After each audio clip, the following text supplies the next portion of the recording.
Hi, స్పెషల్గా ఉండే ఈ ఫిష్ ఫ్రై ఏ కర్రీకైనా, చారుకైనా, దేనికైనా సరే సూపర్ కాంబినేషన్. చేయడం కూడా జస్ట్ 2 స్టెప్స్ అంతే.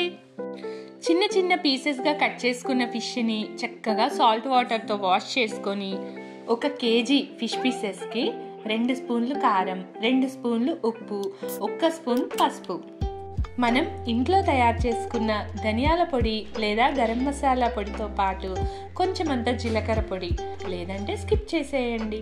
వాటితో పాటు ఒక 10-15 వెల్లుల్లిపాయల్ని మెత్తగా పేస్ట్ చేసి ఆ పేస్ట్ని ఇలా వేసి బాగా కలపాలి. దీంట్లోనే కొంచెమంత నిమ్మరసం, ఇంకా కొంచెం ఆయిల్ వేసి బాగా పీసెస్కి పట్టించి ఒక 1/2 అవర్ దానిపై మూత పెట్టి సైడ్కి పెట్టేసేయాలంతే. ఇలా మ్యారినేట్ చేయడంతో ఫస్ట్ స్టెప్ కంప్లీట్ అయిపోయింది. Now the second step.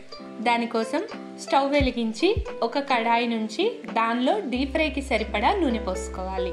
నూనె సలసలా కాగిన తర్వాత అందులో మనం ముందుగానే మ్యారినేట్ చేసుకున్న ముక్కల్ని తీసి వేసి గోల్డెన్ కలర్ వచ్చేదాకా చక్కగా డీప్ ఫ్రై చేయాలి. అలా డీప్ ఫ్రై చేసుకున్న ముక్కల్ని ఒక సర్వింగ్ ప్లేట్లో తీసుకొని సర్వ్ చేసుకోవడమే. చాలా ఈజీ అండ్ చాలా టేస్టీ. మీరు కూడా ఒక లైక్, సబ్స్క్రైబ్తో ప్లీజ్ కొంచెం ఎంకరేజ్